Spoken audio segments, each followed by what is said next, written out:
Hello everyone, my name is Shivani Maurya and welcome to my YouTube channel. इस video में हम बात करने वाले हैं PFS which is principle of food science के प्रैक्टिकल एग्ज़ाम के बारे में। ठीक है, क्या क्या चीज़ें आएंगी और क्या क्या रेलेवेंट है और कुछ कुछ शॉर्ट क्विक नोट्स जो आपको बहुत हेल्प करेंगे प्रैक्टिकल एग्ज़ाम के टाइम पे। I am sharing all that. I hope the video will be helpful for you. If it is then make sure to like, subscribe and share. Start करते हैं। सबसे पहले हम प्रिंसिपल ऑफ फूड साइंस का हमारा जो practical है, हमें जैसे कि ब्रीफिंग मिलती है, इंस्ट्रक्शंस मिलते हैं, उसके हिसाब से we have two parts, internal and external. Internal we all are done with this part. We have NPD which is our new product development, इसमें से वाइवा में से क्वेश्चंस आते हैं. Then we have our file and 20 marks for our performance. तो ये 100 marks जो है वो इंटरनल के होते हैं. The rest 100 मार्क्स जो कि हमारा इंटरनल एग्जाम होगा फाइनल डे 8th डे पर. उसका एक बार हम देख लेते हैं कि क्या क्या चीज़ें आएंगी. फर्स्ट ऑफ ऑल एक मेजर प्रैक्टिकल आएगा which is of 30 marks. And इस मेजर प्रैक्टिकल में theory, principle, observation, procedure, calculation, result, inference, conclusion, yes सारी चीज़ें लिखनी है. यस, ठीक है. Then moving on to viva which is of 20 marks. Fill ups आएंगे 10 मार्क्स के, मैचअप्स आएंगे 10 मार्क्स के, स्पॉटिंग हो सकता है 10 मार्क्स का. एंड एज पर इंस्ट्रक्शन हमें स्पॉटिंग में ओनली जो भी चीज़ होगी उसके बाद उसको आइडेंटिफाई करना है, इन 1 to 2 लाइन्स में लिखना है, बहुत ज़्यादा टाइम वेस्ट नहीं करना है. एंड ट्रू फॉल्स हो सकते हैं, शॉर्ट आंसर्स हो सकते हैं. एंड ये जो 10 मार्क्स हैं, may be it can very 12, 8 और मतलब थोड़ा सा ऐसा हो सकता है. बट द थिंग इज कि ये इस टाइप का ही आएगा पूरा एग्जाम. ठीक है. इस प्रैक्टिकल के लिए only one tip is be really quick and fast. कोई भी चीज़ नहीं आ रही तो वहाँ पर स्टक मत होना. अगर आप अपना लेट्स से ये वाला पार्ट कर रहे हो जिसमें आपको मैचअप फिलअप्स करने का कोई एक नहीं आ रहा है, तो डोंट गेट स्टक, दूसरा शुरू कर दो, बिकॉज इसमें लिखना बहुत है, टाइम बहुत कम रहेगा. Be really quick. ठीक है. नाउ मूविंग ऑन टू, हम बात करते हैं एक क्विक ब्रीफिंग की. सबसे पहले हमें फिजिकल इवैल्यूएशन वाला जो प्रैक्टिकल है, हम सब ने परफॉर्म किया था. Yes, but maybe there are chances कि ये आए या ना आए. लेकिन इसमें से जो फिलअप्स बन सकते हैं, शॉर्ट मार्क्स के क्वेश्चन बन सकते हैं, मैंने उनके नोट्स बनाए हैं. Let's get started. सबसे पहले देखते हैं कि इसमें इस प्रैक्टिकल में हमने मतलब हमें सैम्पल मिला था, फिर हमने एक प्लस मार्क बना के 4 पार्ट्स में, क्वाड्रेंट्स में उस सैम्पल को डिवाइड किया था एंड देन उसका इवैल्यूएशन किया था. ठीक है. तो जब हम इसका इवैल्यूएशन करते हैं तो हमें टेबल बनाते हैं, और टेबल में ना कुछ टर्म्स होते हैं. ठीक है. प्लीज़ मेक श्योर कि वो टर्म्स आपको बहुत क्लियर कट पता हो, याद हो. मे बी ये शॉर्ट क्वेश्चन में भी आ सकता है. ठीक है. तो मैं वही शॉर्ट टर्म्स थोड़ा सा डिफाइन करूँगी, हम टेबल को भी एक बार रिवाइज कर लेंगे. Number 1 is foreign matter. Foreign matter में क्या आता है, तो इसका डेफिनेशन आ सकता है, and maybe it can come in true false और फिल अप और मैचअप्स कैसे भी आ सकता है.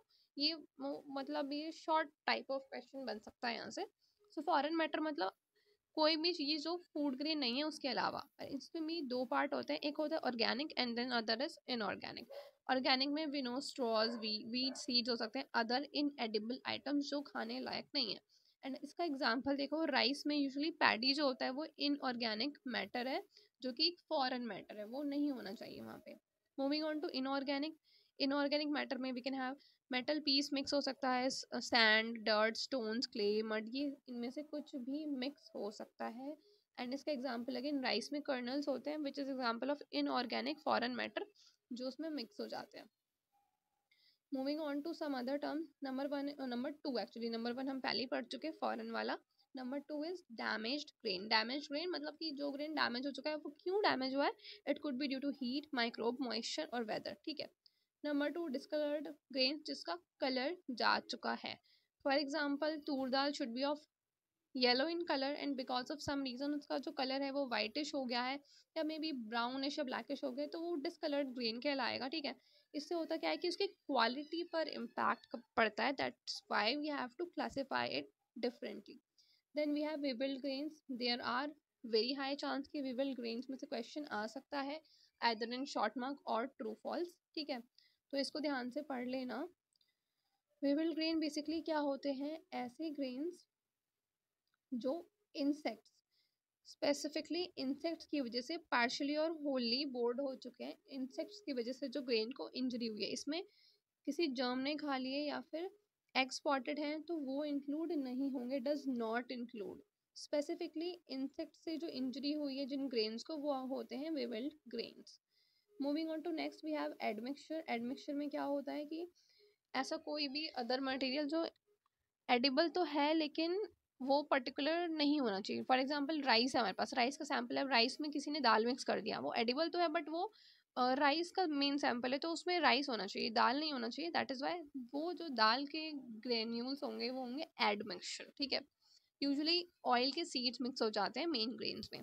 Then we have green grains. Green grains क्या होते हैं? जो इमेच्योर होते हैं। Then we have shrivelled grain. Shrivelled grain जो कि मेच्योर तो है लेकिन ड्राई हो गए हैं, सूख गए हैं, उनका मॉइस्चर कंटेंट काफ़ी कम है, so that's why they are again not suitable for, they are not classified as good quality particles.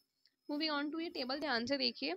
इसमें क्या है कि टॉलरेंस लिमिट दी हुई है किस किस के लिए? वीट के लिए, ज्वार बाजरा के लिए, राइस के लिए और चना के लिए। But the point to be noted here is कि कोई भी ग्रेन इसके अंदर, चाहे फॉरेन मैटर हो, एडमिक्सचर हो, डैमेज हो या विविल्ड हो, उसकी जो टॉलरेंस लिमिट है इट इज़ 10 मैक्सिमम। 10 से कम हो सकता है बट 10 से एक्सीड नहीं होगा at any how.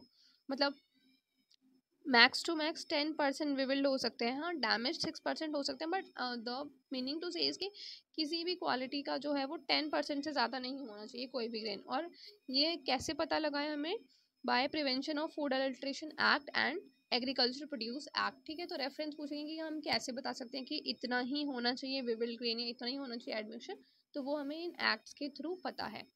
Moving on to, देखो ये टेबल आप सभी ने बनाई होगी, ठीक है। इसमें हमारी रीडिंग्स हैं, परसेंट कैलकुलेशन में भी देयर आर चांसेस कि ये प्रैक्टिकल आ सकता है, but the point I am saying is कि ये टेबल में आप जो कुछ भी लिख रहे हो आपको बहुत क्लियरली पता होना चाहिए। देखो ये टोटल वेट है, सैम्पल वेट है। टोटल वेट हमने 50 ग्राम जैसे मेजर किया। सैम्पल वेट जब हमने क्रॉस करने के बाद सिर्फ 2 क्वाड्रेंट्स का पार्ट लिया ना, तो वो हो गया sample weight. Then foreign admixture ये सब हम लोग पढ़ चुके हैं।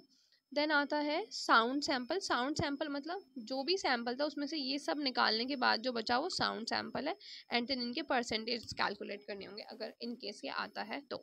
बट द थिंग इज कि हमें टर्म्स बहुत क्लियर कट पता होने चाहिए। Moving on to honey. Honey का जो प्रैक्टिकल है उसमें हमने 2 चीज़ें की थी, titration and adulteration detection. Adulteration detection हमने परफॉर्म नहीं किया था, बट जो हमारे फैकल्टी थे उन्होंने हमें इसे थ्योरी में बताया है, राइट। तो इसमें से क्वेश्चन आ सकता है, वाइवा में आ सकता है या फिर ट्रू फॉल्स में आ सकता है, सो मेक श्योर इसको भी एक बार देख लेना।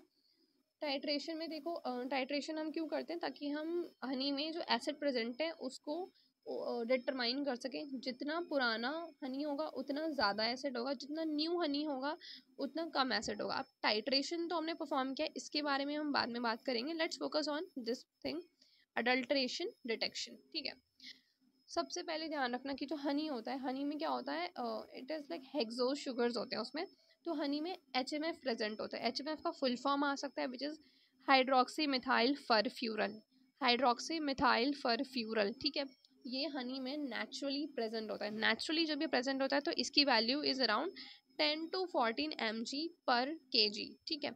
अब ध्यान रखने वाली बात है कि हम अडल्ट्रेशन की बात करें तो नॉर्मली हनी में कौन सा अडल्ट्रेंट होता है? It is invert sugar. Invert sugar mix कर दिया जाता है क्योंकि Honey is completely natural and invert sugar तो हम लैब में या फिर अननेचुरल कंडीशन में बना सकते हैं, तो उसको मिक्स कर देते हैं। अडल्टरेंट होता है हनी का ये, ठीक है। तो इसको आइडेंटिफाई करने के लिए we have 2 test. Number 1 is Fiehe test. Fiehe test में क्या होता है? HMF which is hydroxy methyl furfural. इसमें हम रिसोर्सिनॉल डालते हैं and if there is a adulterant then cherry red colour का कॉम्प्लेक्स बन जाता है। चेरी रेड कलर डिटेक्ट हो जाता है, इट इज़ फॉर पॉजिटिव की चेरी रेड कलर है, ठीक है। जब हम फी टेस्ट करते हैं तो we also get to know about HMF की वैल्यू। रिमेंबर कि HMF की वैल्यू 60 mg पर kg से ज़्यादा नहीं होनी चाहिए, and if it is then low quality honey है, अडल्ट्रेशन बहुत ज़्यादा हो रखा है। नॉर्मली देखो क्या है, 10 to 14 mg है, ठीक है। इसका ही दूसरा टेस्ट होता है फी टेस्ट के अलावा, ये कमर्शियल लेवल पर किया जाता है। कमर्शियल हनी जो होता है उसमें इसको किया जाता है which is aniline chloride test. करते क्या है, हनी में एनिलीन क्लोराइड का जो सॉल्यूशन होता है, सॉल्यूशन को मिक्स करते हैं and then we start stirring. Stirring करने के बाद इसका अगर ऑरेंज रेड कलर आ जाता है within 1 minute, there are chances कि थोड़ा सा 1 मिनट से अप एंड डाउन हो सकता है, फ्यू सेकेंड्स, बिकॉज डिपेंड करता है रिएजेंट के ऊपर, विच इज़ एनिलीन क्लोराइड। तो अगर ऑरेंज रेड कलर आ जाता है दैट मीन्स कि उसमें अडल्ट्रेशन हुआ है हनी में, ठीक है। नंबर 2 इज टाइट्रेशन, जो हमने परफॉर्म किया था। क्यों करते हैं हम ये? एसिडिटी के डिटर्मिनेशन के लिए करते हैं। इसका बहुत इंपॉर्टेंट चीज़ जो है वो है एसिडिटी का फॉर्मूला याद कर लेना, which is 0.23 into volume of NaOH। Volume of NaOH जब आप टाइट्रेशन करते हो ना, तो जो टाइट्रेशन का वो वॉल्यूम हम निकालते हैं इनिशियल एंड फाइनल को माइनस करके, that is the volume of NaOH divided by mass of honey. Generally हम इसको 5 ग्राम्स ही लेते हैं, थोड़ा अप एंड डाउन होता है।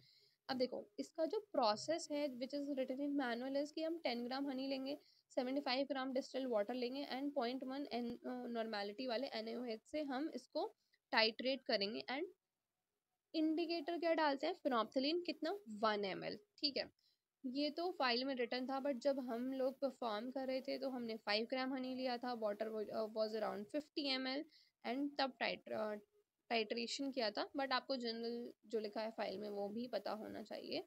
मूविंग ऑन टू, अगर जब हम ये टाइट्रेशन करते हैं तो we all know pink colour आता है, बट यू कैन सी कि वो पिंक कलर ना डिसिपेट होता रहता है, वो मतलब गायब होता रहता है, उड़ता रहता है। तो अगर 10 सेकेंड्स के लिए वो पिंक कलर स्टेबल है, जस्ट रिमेंबर 10 सेकेंड के लिए वो स्टेबल है, तो हाँ वो फाइनल पॉइंट आ चुका है, ठीक है।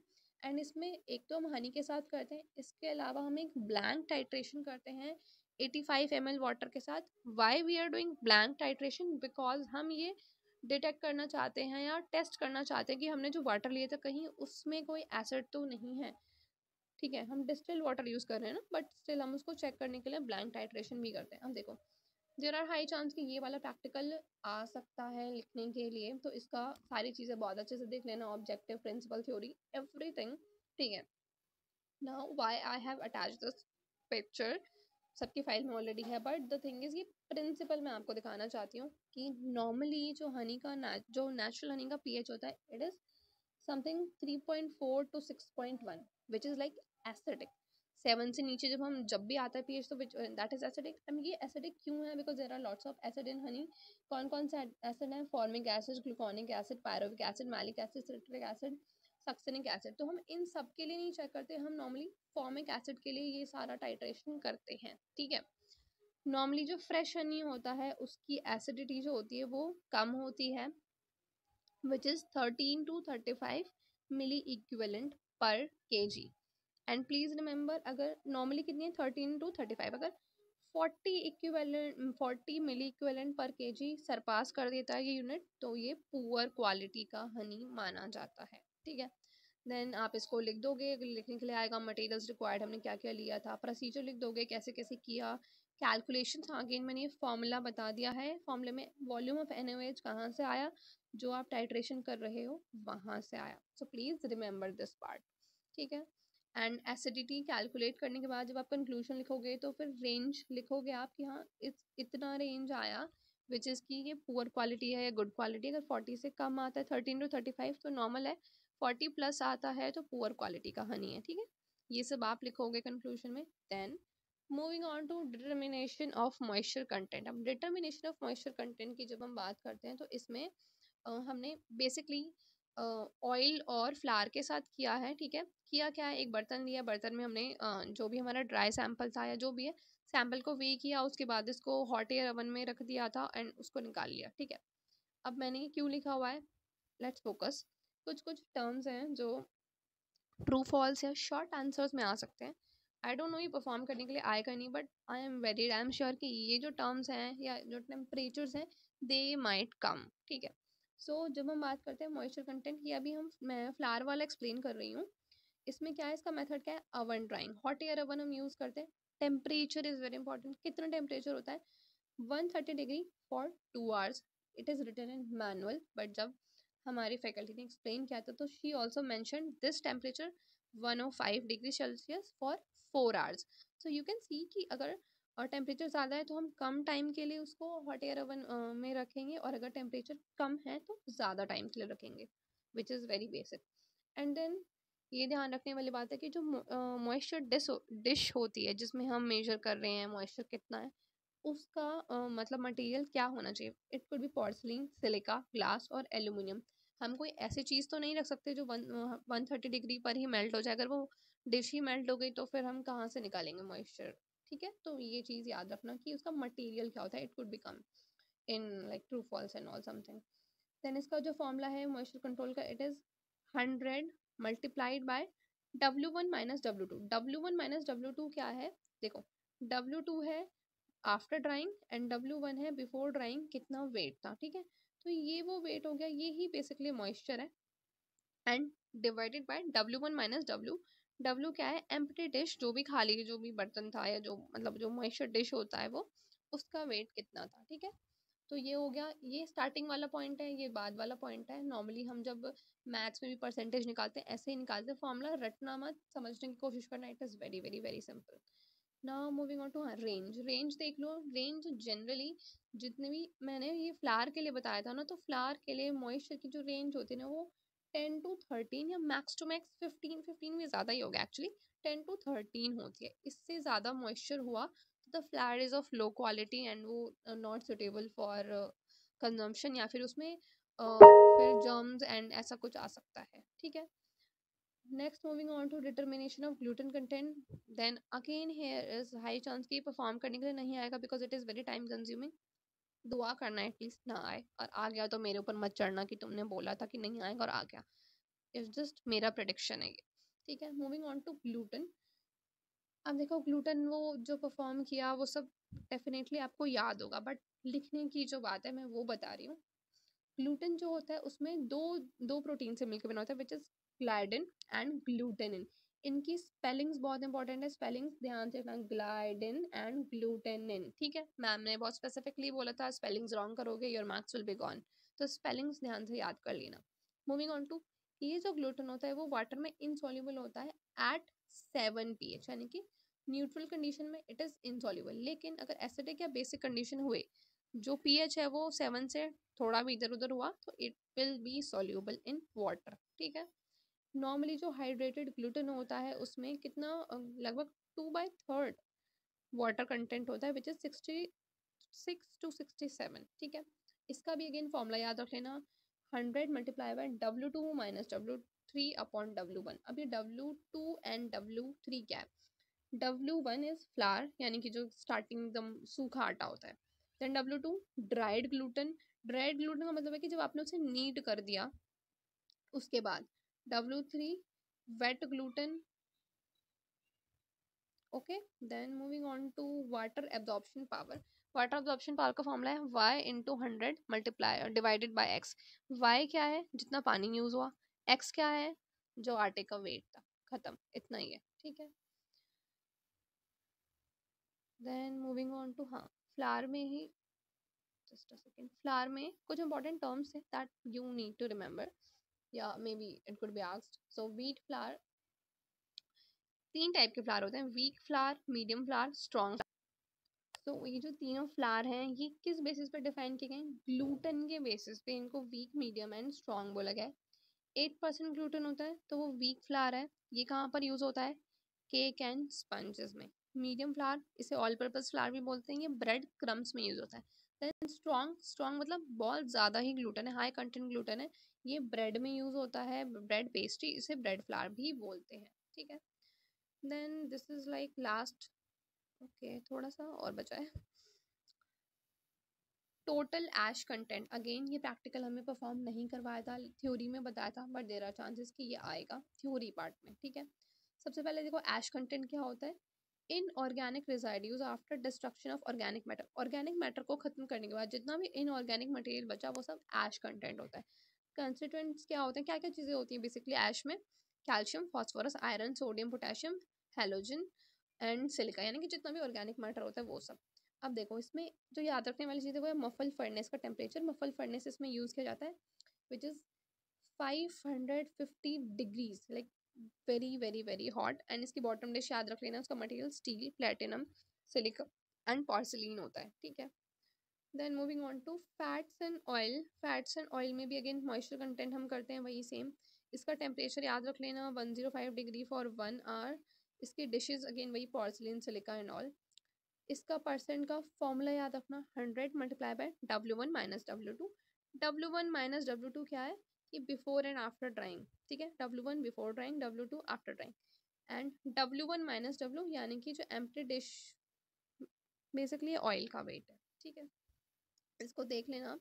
इसकी जो रेंज होती है विच इज़ 0.10, या मतलब पॉइंट्स में ही रहती है, इवन ये 1 के पास भी नहीं जाती, इतना कम मॉइस्चर होना चाहिए ऑयल में, ठीक है। Rest are fatty acids. अब देखो इसमें याद रखने वाली बात है FFA। FFA की फुल फॉर्म होती है free fatty acids. Normally generally सारे ऑयल्स में FFA लेस देन 2% होता है। FFA की मतलब ये फॉर्मूला है इसका, acid value divide by 2। Again this formula could be asked, that's why I am explaining it, ठीक है। मूविंग ऑन टू पर ऑक्साइड वैल्यू, ये वाला प्रैक्टिकल आज कराया गया था, थ्योरी में बताया गया, सो देर आर चांसेस ये आएगा थ्योरी में ही, ट्रू फॉल्स एंड ऑल में, ठीक है। इसको देखते हैं। फर्स्ट ऑफ ऑल पर ऑक्साइड क्या होता है, H2O2। अब ये क्यों निकाल रहे हैं, क्या हो रहा है, इतना कुछ समझने का बहुत ज़्यादा टाइम नहीं है। जस्ट मैं बहुत जो बेसिक चीज़ें, इंपॉर्टेंट चीज़ें वो बता रही हूँ कि नॉर्मली जो ऑयल्स होते हैं उसमें होता है ऑटो ऑक्सीडेशन, ठीक है। ऑटो ऑक्सीडेशन होता है जिसकी वजह से उसके फ्लेवर्स खराब हो जाते हैं, उसका टेस्ट खराब हो जाता है। ये ऑक्सीडेशन क्यों होता है, फ्री रेडिकल्स की वजह से, ठीक है। तो ये जो पेरोक्साइड है उसकी रेंज याद रख लेना, this could be asked. Range क्या होती है, 10 to 20 मिली इक्विवेलेंट पर 1000 ग्राम्स। नॉर्मली ये रेंज है, इससे ज़्यादा हुआ तो फिर वो पुअर क्वालिटी का ऑयल है। एंड जनरली जो फ्रेश ऑयल होता है, एकदम फ्रेश है, तो उसका जो ये पेरोक्साइड वैल्यू होता है वो ओनली 1 होता है, 1 मिली इक्विवेलेंट पर 1000 grams. Okay, so that's all for this video. कुछ 2-3 प्रैक्टिकल बचते हैं, उनको नेक्स्ट वीडियो में एक्सप्लेन करूँगी। तब तक के लिए bye bye, take care, happy learning.